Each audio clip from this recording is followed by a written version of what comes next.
미국의 유명한 목사님 가운데 빌 하이벨스라는 목사님 계십니다. 아주 큰 대형 교회 중에 하나인데요. 목사님이 전도에 관해 열정이 아주 많으신 분입니다.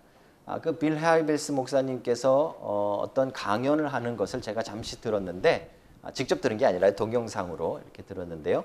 그분이 공항에서 있었던 한 사건을 이야기하면서 이야기가 시작됐습니다.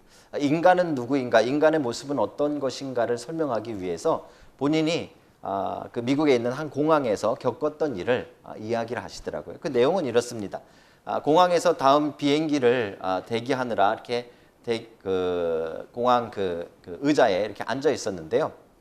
저 건너편에 우리 한 리건이 리우 정도 되는 두 아이가 막 이렇게 장난하고 놀고 있더래요. 그래서 아이들이 이렇게 노는 걸 이렇게 쳐다보고 있었는데, 조금 지나니까 둘이 싸우는 거예요. 우리 집집마다 그런 일들 많죠, 그죠? 막 싸우는 거예요. 근데 싸우는데 이 큰 형이 뭐 큰 형이라고 해봤자 그렇게 크진 않지만, 그 아이가 자기 동생을 바닥에다가 팽개쳐서 엎어놓고, 그다음에 동생의 위에 올라타서 동생의 머리를 들어가지고 그 공항 바닥, 콘크리트 바닥에다가 내리찍기 시작한. 주변에 사람들이, 어른들이 그 모습을 보면서 깜짝 놀라가지고 막 뛰어와서 말리고, 완전히 공항이 소란이 크게 일어난 그런 이야기를 막 하시더라고요. 본인은 끝까지 지켜보지 못하고 막 사람들이 와서 말리고 뭐 아주 굉장히 좀 많이 다친 것 같아요. 그 모습을 보면서 비행기를 탔는데, 비행기에 타서 내내 머릿속에 그 어린아이들의 모습이 지워지지가 않더래요. 인간은 어느 정도로 악한가? 그죠? 사실 그 조그만 아이들이 뭐 알겠습니까? 그 아이들이 얼마나 악의가 있다고, 얼마나 정말 맺힌 게 있다고 자기 친동생의 머리를 이 콘크리트 바닥에 내리찍어가면서 싸워야 했을까? 그죠? 여러분, 인간은 얼마나 악한가에 대한 이야기가 우리는 이제 창세기에서 만날 수 있습니다. 특별히 창세기에서 지금까지 우리가 본 것은 아담과 이브가 죄를 짓고 에덴에서 쫓겨나는 장면까지 보았습니다. 그죠? 그 이후에 인간의 모습이 얼마나 악해졌는가, 얼마나 죄인의 모습인가를 보여주는 장면이 우리가 읽고 있는 이 4장 말씀입니다. 이 4장 말씀은 처음부터 끝까지 인간의 죄가 어떻고 인간이 죄인이라는 것이 어떤 의미인가를 분명하게 보여주는 것이죠. 근데 사실 그 처음의 시작은 오늘 우리가 읽었지만 아주 평범하게 시작합니다. 아담과 이브가 뭐 부부니까 동침하였겠죠, 그죠? 그랬더니 하와가 임신하고 가인을 낳고, 그리고 아이를 낳고서는 하나님께 영광 돌립니다. 내가 여호와로 말미암아 등남하였다. 그죠? 사실 이 장면만 보면 별로 이렇게 인간의 모습이 에덴 동산에 있을 때나 그 다음이나 별로 달라 보이지 않습니다. 그냥 평범한 삶 같죠, 그죠? 그렇게 해서 아이들을 낳는데 두 명의 이름이 등장합니다. 하나는 가인이고 또 하나는 아벨입니다. 가인이라는 사람은 농사를 짓는 사람이었습니다. 그러니까 이제 직업이 있었다는 말이죠, 그죠? 그리고 아벨도 자기가 커서 직업이 생겼는데 양치는 사람이었어요. 우리 한글 성경에는 그냥 양치는 사람이라고 나와 있지만 원어로 보면은 꼭 양만을 말하는 것은 아닙니다. 그냥 가축을 돌보는 사람입니다. 그러니까 축산업 하는 사람이죠, 그죠? 그래서 아벨은, 동생은 축산업을 하고 형은 농업을 하는 그런 평범한 이야기가 등장하는 것이죠. 여기까지 우리가 읽으면 사실 도대체 인간이 죄인이라는 것이 도대체 어떤 의미인가 잘 알 수 없습니다. 평범해 보이거든요. 우리도 다 하는 겁니다. 우리도 직장 생활을 하고, 우리도 엄마 아빠가 나서 태어나고, 그죠? 우리도 결혼을 하고 아이를 낳고, 이건 그냥 일상적인 평범한 일이잖아요. 이것을 가지고 인간이 죄인이라고 말할 수 있는가? 그죠? 어떻게 보면 우리는 죄인이라고 말할 때 오해하는 것이 하나 있습니다. 죄인은 우리와 다른 뭔가 굉장히 특별한 사람들이라고 생각합니다. 머리에 뿔이 난다든지 얼굴에 뭐 칼자국 한 2개 정도는 있어야 우리는 죄인이라고 생각을 하죠. 근데 사실 성경이 말할 때 죄인은 정말 평범해 보입니다. 그렇죠? 옆에 사람 한번 보십시오. 정말 평범해 보이잖아요. 이 사람이 어찌 죄인일까 할 정도로 그냥 평범해 보이는데 성경은 그것이 죄인이라고 설명을 하는 것이죠. 그렇죠? 보통 때 이렇게 평범하다가 이 죄인이라는 것은 어떤 계기를 만나면 그의 모습이 죄인임이 확 드러나는 것. 이게 진짜 죄인의 모습입니다. 그죠? 죄인이라 그래가지고 하루 종일 죄만 짓고 사는 게 아니라는 말이에요. 인간이 죄인이라는 말은 처음부터 끝까지 아침에 일어나서 아침부터 와이프한테 거짓말하기 시작해가지고 애들한테 우리 애들한테 얘들아 밥 먹어. 그래서 애들이 막 나왔더니 밥도 하나도 안 차려놓고 우리 애들은 뭐라면 뻥치시네 그러죠, 그죠? 인생을 그렇게 계속 사는 것을 죄인이라고 말하는 것이 아니라 일생 그냥 평상적으로 그냥 결혼하고 만나고 이야기하고 뭐 직장 다니고 하는데 어떤 계기를 만나면 그 모습이 죄인의 모습이 확 드러나는 것. 이것을 죄인이라고 성경이 우리에게 이야기하는 것이죠. 가인과 아벨도 그렇게 평범한 모습이었습니다. 그런데 이들이 어떤 계기를 만나서 이 가인의 속에 얼마나 이가 죄인인가를 드러내는 어떤 계기가 하나 생기죠. 여러분 잘 아시듯이 가인과 아벨이 둘 다 하나님 앞에 제사를 지냅니다. 여기서 말하는 제사라는 단어는 뒤에 나중에 그냥 일반 우상들에게도 드리는 제사와 똑같은 단어를 씁니다. 그러니까 어쩌면 이것도 좀 평상적으로 일상적인 평범한 모습을 그리기 위해서 사용하고 있는 단어인지도 모릅니다. 그렇죠? 그런데 문제는 무엇인가 하면 가인은 자기가 농사꾼이었으니까요. 농사를 져서 자기가 농사를 지은 수확을 가지고 곡식으로 하나님 앞에 드렸어요. 그리고 아벨은 이 양을 치고 또 가축을 치는 사람인데 자기가 친 양 가운데 첫 번째 난 새끼, 그죠? 이 발음이 잘못 들으면 참 오해가 되는 참 발음인데 첫 번째 난 애기. 근데 원래 본문상으로 하면 새끼들입니다. 그러니까 복수형이에요. 그러니까 첫 번째 난 동물들, 양으로 말하면 새끼 양들, 그것의 기름들, 그죠?를 하나님 앞에 드린 것이죠. 근데 놀라운 일이 벌어졌는데요. 하나님께서 아벨의 제사는 받으시고 가인의 제사는 거부하셨다라고 성경이 이야기합니다. 우리 이제 여기서부터 이제 궁금해집니다. 도대체 왜 아벨의 제사를 받으셨을까? 가인 제사는 왜 안 받으셨을까? 그래서 우리가 제일 먼저 추측하는 게 뭐죠?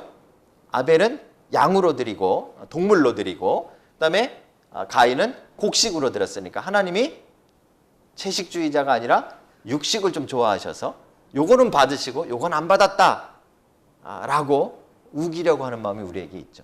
이거 왜냐하면 우리가 성경을 그래도 조금 본 분들이 이렇게 우깁니다. 왜냐하면 이 구약에 보면 제사가 대부분 양으로 드리고 또 피를 흘려서 드리는 것을 하나님이 기뻐 받으시기 때문에 분명히 그래서 재물의 차이 때문에 아벨의 것을 받았을 것이다 라고 생각하는 경우가 참 많습니다. 그런데 여러분 보시면 나중에 출애굽기랑 그 뒤에 보시면 하나님이 요구한 제사 가운데는 곡식으로 드리는 제사가 있습니까? 없습니까? 있습니다. 예. 그러니까 하나님이 곡식이기 때문에 안 받고 고기이기 때문에 받고 이거는 아니라는 말. 그거는 분명히 성경적이지 않다는 말이에요. 육식이냐 채식이냐의 문제가 아니었다는 것이죠.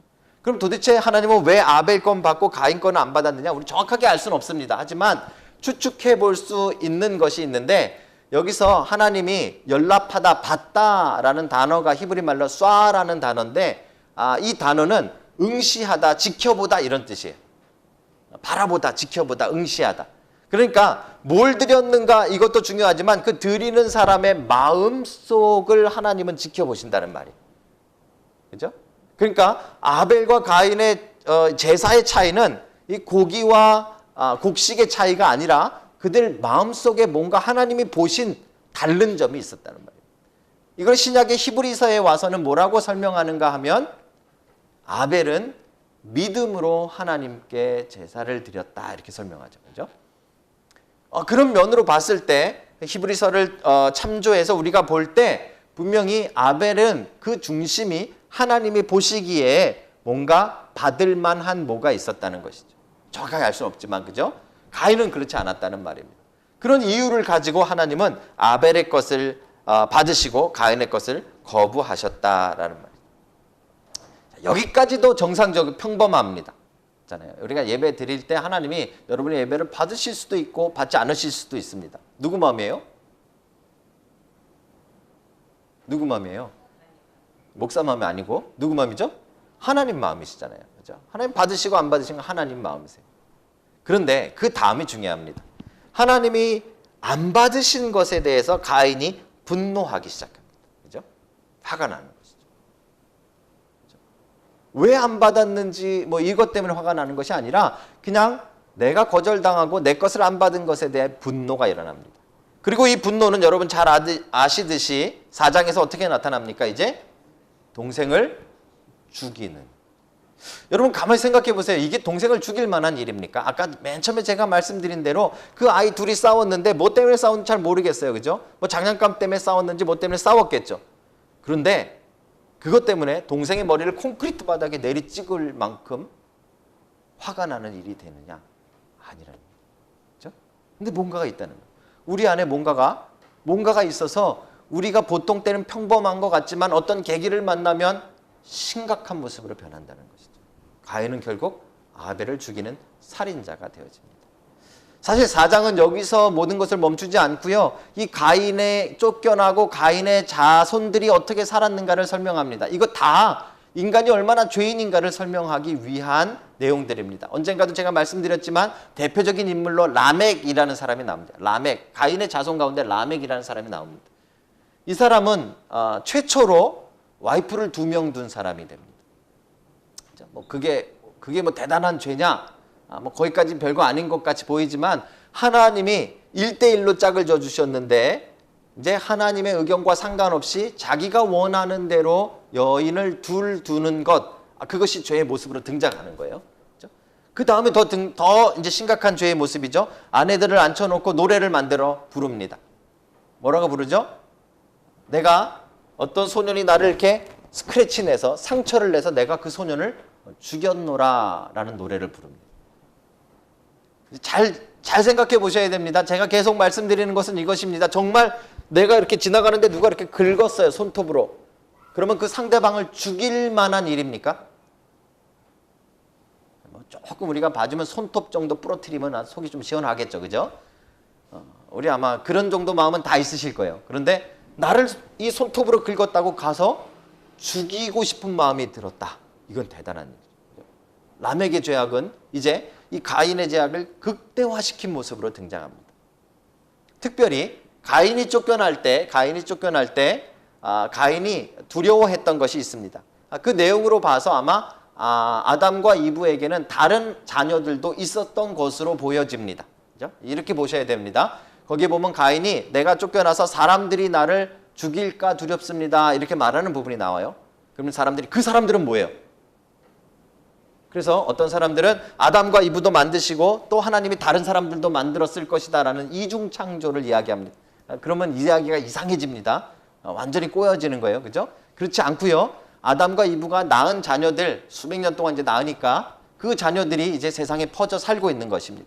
가인은 그들 중에 한 사람이 자기를 죽일 것에 대해서 두려워했어요. 왜요? 그 소문은 이제 다 났으니까, 형제를 죽이는 자라는 소문이 났을 테니까 두려워하는 것이죠. 그때 하나님이 뭐라고 이야기합니까? 하나님께서 가인을 해하는 자를 7배의 벌을 내리겠다라고 말씀하시죠. 이게 하나님의 이 죄인임에도 불구하고 사랑하시는 하나님의 사랑의 표현입니다. 여러분, 근데 중요한 게 있습니다. 오늘 본문에는 우리가 안 읽었지만 라멕의 노래의 맨 마지막 부분이 무엇인가 하면 이런 부분입니다. 라멕이 24절인데요. 4장 24절에 가인을 위하여는 벌이 7배일진데 라멕을 위해서는 벌이 77배이리로다. 이게 무슨 말이에요? 아까는 가인을 해하는 자는 7배 벌 주겠다. 이건 누가 한 말입니까? 하나님이 하신 말이죠. 하나님의 약속이죠. 그죠? 근데 지금 라멕을 위하여서는 77배이리라 라고 말하는 것은 누구 이야기입니까? 라멕의 이야기죠. 그죠? 이제 라멕의 인생엔 더 이상 하나님이 껴들 자리가 없는 겁니다. 라멕의 인생에는 이제 기껏 하나님께서 가인을 7배 정도 보호하시겠다고 약속했냐? 그러면 나는 77배 보호받을 것이다. 누구한테요? 자기 자신에 대해서 이야기하는 거죠. 교만의 극치를 보여주는 것입니다.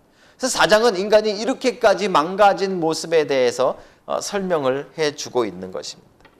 문제는 이 망가진 모습과 지금 여러분과 저의 모습이 어떤 연관성이 있느냐 이것입니다.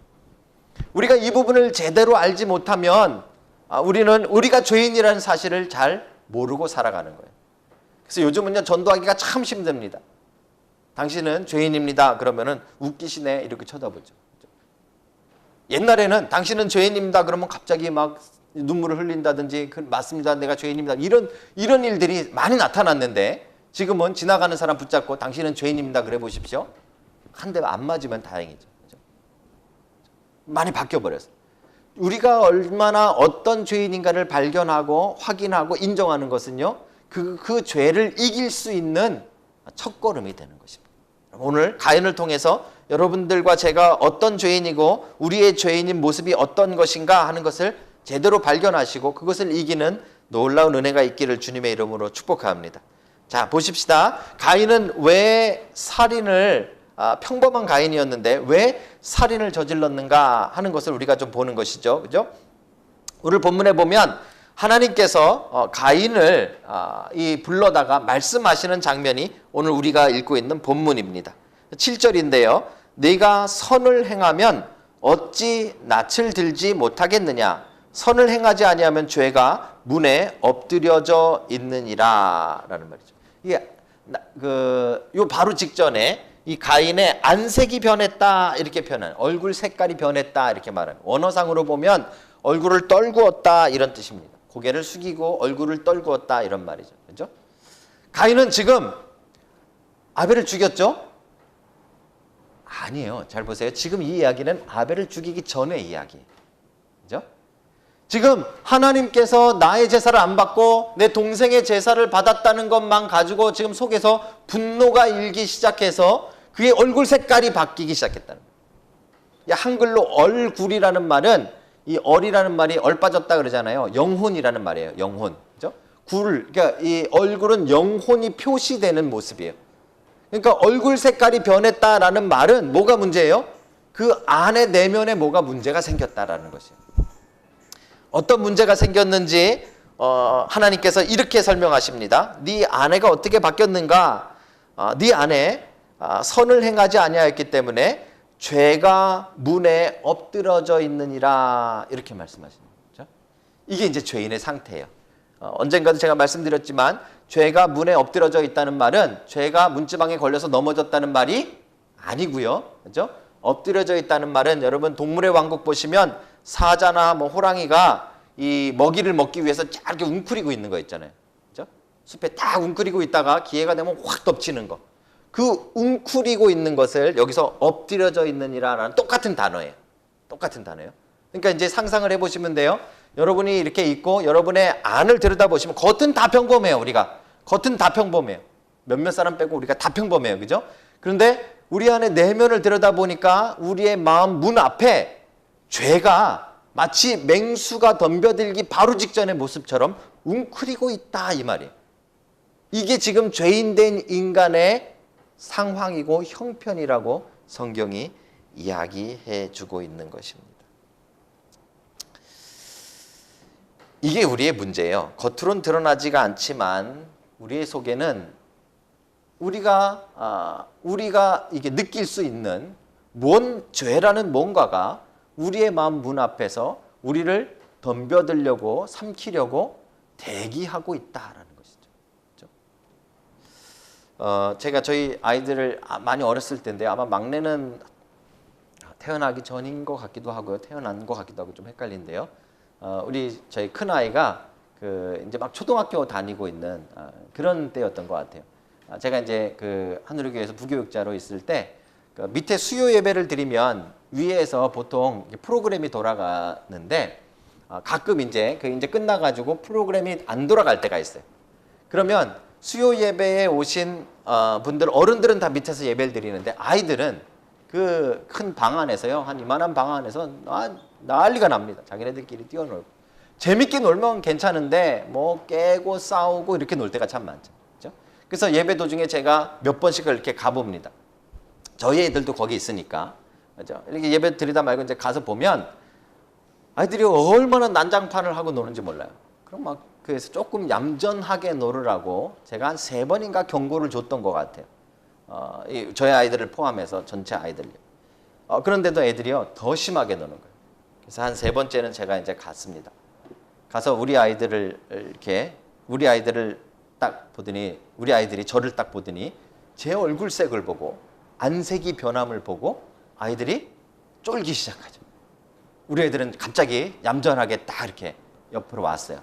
근데 그 상황을 모르는 남자애가 하나 있었는데 지금 얼굴 잘 기억 안 나는데요. 걔가요 막 까불까불 거리면서 막 뛰어다니고 막 뭐 넘어뜨리고 애들 때리고 막 이렇게 뛰는 거예요. 그 제가 불렀어요. 올까요 안 올까요? 안 오죠. 2번인가 불렀는데 안 오고 막 까불고. 그랬더니요 아마 이래가 그랬던 것 같은데 제 옆에 있던 저희 아이가 하는 이야기가 네가 우리 아빠가 얼마나 무서운지 몰라서 그러지. 목사니까 그 아이 눈에는 목사니까 야단 안 칠 줄로 아는 거예요. 그죠? 목사니까 그래도 인간답겠지 이렇게 생각을 한 거예요. 근데 여러분 목사든 뭐 장님 계시지만요, 뭐 장로님이시든 뭐 집사님이시든 그 직분을 가지고 우리의 겉모습은 평범해 보일지라도 우리 안에 어떤 계기에 뭔가가 폭파하면 우리는 대책 없는 인간이 돼요. 이걸 우리가 발견하는 거예요. 마치 우리 안에 우리를 삼키려고 하는 그 뭔가가 늘 마음 앞에 준비하고 있다는 거예요. 이 상태를 발견하는 거예요. 우리가 깜빡 잘못하면 순식간에 우리를 덮어버리고요. 우리를 아주 다른 인간으로 만들어버리는 것이죠.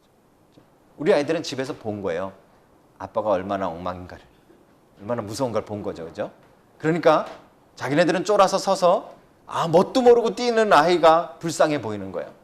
우리 아빠한테 걸리면 큰일 나는데 그런 마음이 그 안에 드는 거죠. 근데 겉으로는 목사니까 하나도 드러나지 않는. 그럼 우리가 이렇게 살고 있는 거예요.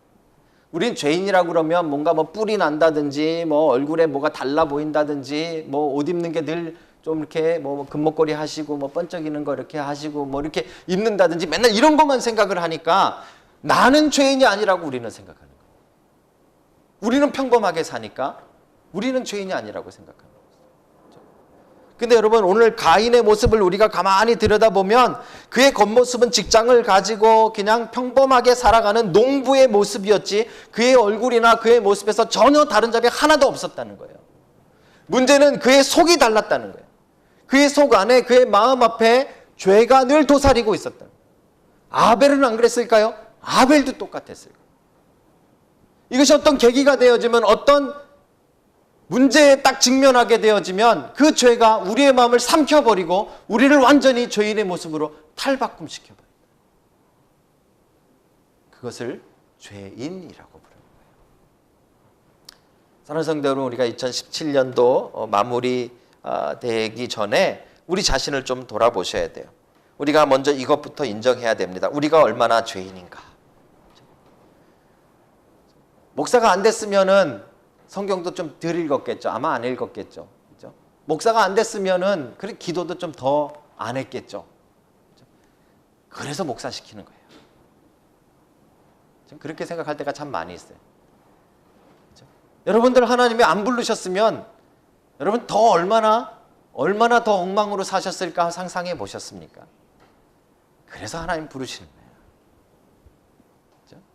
그래서 하나님 부르신 거예요. 근데도 우리는 우리의 겉모습이 그냥 평범하다고 그냥 우리의 모습이 하나도 죄인 같지 않다고 우리는 우리가 죄인이 아닌 것처럼 생각하고 오히려 TV에 나오고 지나가는 죄인들을 볼 때마다 우리는 그들이 정말 큰 죄를 지었고 우리와 다른 인간들인 것처럼 상상하며 살아가고 있는 것이죠. 그럼 그렇지 않습니다. 우리는 무엇을 봐야 됩니까? 오늘 하나님이 말씀하신 대로 우리의 마음 문 앞에 웅크리고 있는 죄의 모습을 보셔야 돼요. 그것이 있다면 다 죄인인 겁니다. 그렇죠? 우리가 제일 많이 쓰는 말 가운데 이런 말들이 있습니다. 그 사람 절대 그럴 리가 없어요. 있잖아요. 정말요? 그 목사님 그럴 사람이 아닌데. 잘못 본 거예요. 이 세상에 그럴 리가 없는 사람은 아무도 없습니다. 이 세상의 모든 사람의 마음속에는 목사님이든 뭐 스님이든 뭐 신부님이든 뭐 그거와 전혀 상관없이 그 마음의 입구 앞에 그 무서운 죄가 웅크리고 도사리고 있기 때문에 우리는 죄인인 겁니다. 여러분 우리가 죄인임을 온전히 인정하고 새로운 한 해를 맞이하시기를 주님의 이름으로 축복합니다. 자, 죄인인 걸 왜 인정하라고 하느냐? 그걸 이겨야 되니까요. 그죠? 어떻게 하면 우리가 이제 죄인인 걸 이길 수 있느냐? 우리 안에 죄가 웅크리고 있는데 그걸 어떻게 하면 이길 수 있느냐? 아까도 말씀드렸듯이 이것이 이 순서상 아벨을 죽이기 전에 일어났다는 것이 우리는 참 중요한 일이에요. 하나님께서 지금 기회를 주고 계시는 거예요. 가인에게. 그죠? 가인을 미리 부르신 거예요. 얼굴 딱 보아하니 얘가 사고치게 생긴 거죠. 그러니까 부르시는 거예요. 야야야, 이제 좀 와봐라. 네 마음에 죄가 정말 맹수처럼 웅크리고 있구나. 죄가 너를 원할지라도 너는 죄를 다스리라. 이렇게 말씀해요. 기회를 주신 거죠. 기회를. 그죠? 기회를 주신 거예요.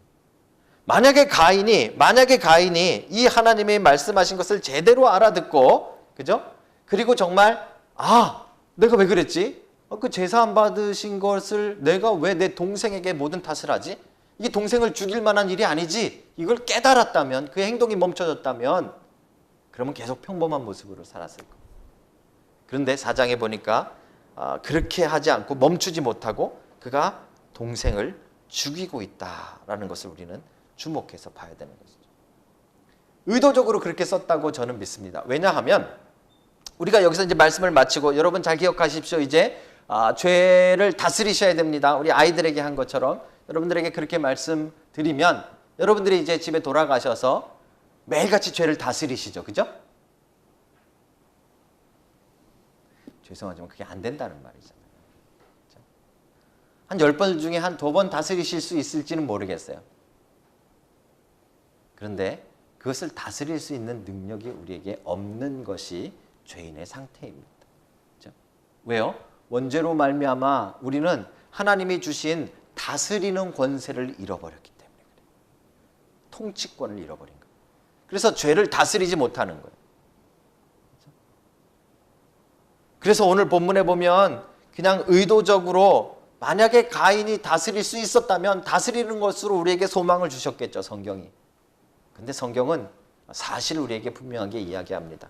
가인이 미리 하나님을 만나서 하나님이 그렇게 말리셨고 기회를 줬음에도 불구하고 결국은 동생을 들판으로 불러내서 그 동생을 때려서 죽이는 무시무시한 살인자가 됐음을 우리에게 보여주는 것이죠.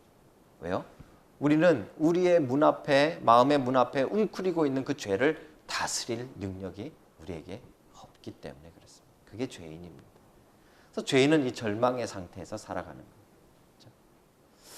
모르겠습니다. 우리 이제 어른들, 우리 장로님이나 우리 연세 드신 어른들은 조금 많이 다스리실지 모르겠어요. 그렇죠? 그래도 인격적으로나 또 인생을 오래 사셨으니까 많이 다스릴지는 모르겠어요. 하지만 여러분, 대부분의 사람들, 아니 모든 사람들은 그 죄를 온전히 다스릴 수가 없다라는 것이 우리의 문제입니다. 그러면 이제 어떻게 할까요? 이제 포기하고 살아야겠죠. 그렇죠? 죄를 다스리지 못하는 인간은 결국 자신의 모습을 후회하게 됩니다. 그렇죠? 죄를 못 다스렸으니까. 그렇죠? 만약에 이 후회가 있다면 아무리 심한 죄인이라도 그 안에 죄를 다스리지 못한 증거가 나타나는 거죠. 후회와 반성은 그 증거입니다. 제가 뭘 말씀드리려고 하는가 하면 미국에 아주 유명한 게리 리치웨이라는 사람이 있었어요. 게리 리치웨이라는 사람이 미국의 여태까지 저지른 범죄 가운데 가장 극악한 범죄 하면은 미국 사람들이 첫 번째로 뽑는 사람이 게리라는 사람이에요. 왠가 하면 이 사람이 49명을 죽였는데 49명 아주 잔인하게 죽입니다. 근데 그 49명이 대부분 여자와 어린 아이들이었어요. 청소년이었어요. 그리고 그 시체를 유기했는데요. 너무 많이 죽이고 너무 많이 유기해버려서 어디에 누굴 유기했는지도 다 기억을 못할 정도였어요. 그렇죠? 아주 심각한, 이 사람의 재판 과정은요, 미국 전국에 방영까지 해줬어요. 이 사람이 그만큼 심각한 범죄를 저지르고도 전혀 뉘우치거나 반성하는 모습이 이 사람에게 눈꼽만치도 없었어요. 그래서요, 그 마지막 그 판결을 내리고선 그 판사가 특별한 시간을 갖습니다. 어떤 시간을 갖는가 하면 피해자의 가족들이 나와가지고, 그 사람 저기 이제 변호사랑 앉아 있고요. 피해자의 가족들이 나와가지고 한 사람씩 준비한 글을 그 사람에게 읽어주는 거예요. 제가 볼 때 아주 끔찍한 벌 중에 하나입니다. 종신형을 받았는데 그 사람이 뭐 감옥에 들어가서 종신형을 살고 이것보다도 여러분 자기의 자녀 또는 자기의 아내, 자기의 딸을 잃은 사람들이 나와가지고 그 잔인한 그 사람에게 욕을 해도 괜찮고요. 이 쏟아붓는 이 말, 이거 듣는 게 얼마나 끔찍하겠습니까? 근데 판사가 그 일을 허락했습니다. 그래서요, 가족들이 한 사람씩 나와가지고 글을 읽습니다. 그 동영상이 인터넷에 나와 있는데요. 뭐 아주 엄청난 저주를 쏟아붓죠. 울부짖고 눈물을 흘리면서 정말 너는 꼭 지옥에 가라. 아니 너는 죽지 말고 계속 평생 마지막 순간까지 고통받으면서 살아라. 막 저주를 쏟아붓습니다. 놀라운 사실은요, 그 영상 보시면 그 사람은요, 한 사람 한 사람 피해자의 가족들이 나와서 이야기할 때마다 고개를 이렇게 딱 돌리고요, 쳐다봅니다. 눈 하나 깜짝 안 해요. 표정 하나 안 바뀌어요. 제가 그걸 보면서 정말 그 후회나 반성이라는 것이 전혀 없는 인간, 그죠? 자신이 죄를 짓고도 당당하고 그게 죄가 죄인지도 모르는 사람들이 존재하는구나. 정말 그 악마의 환생인가 보다. 요즘 많이 쓰는 표현으로, 그죠? 그렇게 할 정도로 정말 그 사람은요, 근데 생긴 건 참 평범해요. 저처럼 안경도 끼고 그냥 이렇게 평범한 아저씨 같이 생겼어요. 근데요, 눈 하나 깜짝 안 하고 이렇게 쳐다봐요. 앞에서 막 울고 불고 너가 그렇게 아무것도 아닌 것처럼 죽인 사람들은 나에게는 뭐 누구고 어떤 사람이고 막 이렇게 설명하는데도 이렇게 쳐다봐요. 그런데요, 그 영상의 맨 마지막 부, 그 판결할 때 거의 마지막쯤에 한 할아버지가 한 사람 나옵니다. KFC인가요?